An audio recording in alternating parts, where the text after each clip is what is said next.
king and queen of Eldoria were killed by Tyrus, the brother of Vagan, who then took over the kingdom. Princess Jane, Vagan's daughter, escapes into the forest. The goddess Eldoria tries 2 times to save the princess because of a challenge from the god Athra. Nadia, the goddess of evil, supported Tyrus. The princess found refuge with an old woman in the forest, whose son fell in love with her. Eldoria used a magic mirror to see who Tyrus's enemy was, and it showed Tyrus's wife. When time went backward, it revealed that Tyrus and Nickel were friends when they were young. Nickel is in love with Lewis, and Nickel introduces Lewis to Tyrus. Tyrus, mesmerized by Lewis's beauty. Tyrus takes Nickel with him to battle against a tribe and secretly killed him. And then Tyrus married Louise. Tyrus said to Louise, "When you give birth to a boy, you will be the queen, and I will be the king of Eldoria."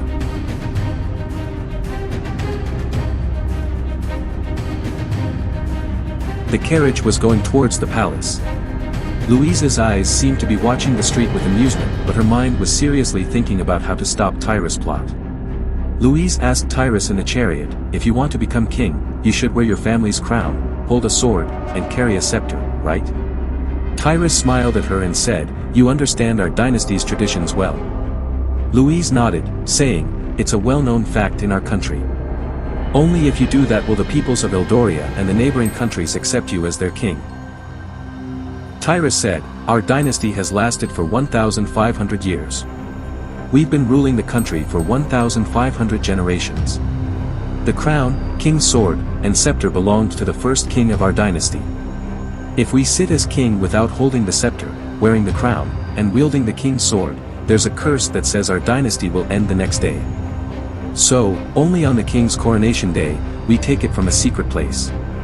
After the ceremony, we put it back in that secret place and keep them safe. It's been 10 years since we last took it out. Your brother knows where it is. If you kill him, how will you know where it is?" Louise asked, trying to get the truth out of him. Tyrus replied, "I also know where the crown is.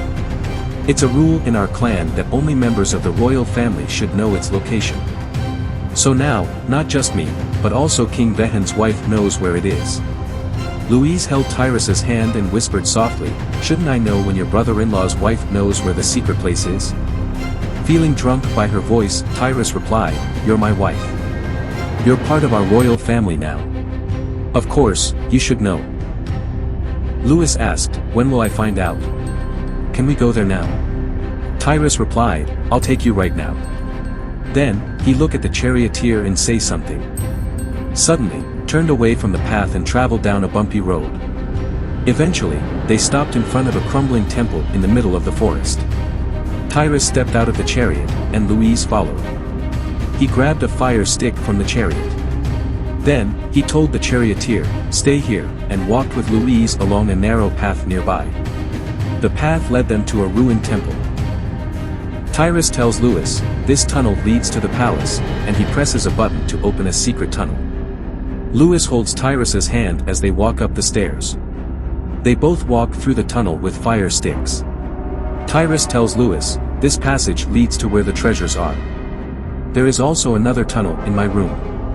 Our ancestors made these tunnels to escape the royal family and protect the throne in times of danger." Lewis listens carefully to what he is saying. The tunnel ended at one spot. Before that, there was only the Great Wall. Tyrus put his hand in a hole in the wall and twisted something alternately from right to left. She understood his hand movements better light of the fire. Louise heard a strange noise. She noticed that the door lock was open. Tyrus pushed the door open. Inside, there was a throne made of gold and diamonds. Louise kept looking without taking her eyes away. She was amazed by the beauty of the throne. The royal crown near the throne caught her attention. The light from the diamond on the crown sparkled in the room, and the detailed carvings on the scepter next to the crown enchanted her. Louise gazed at them and became lost in their beauty.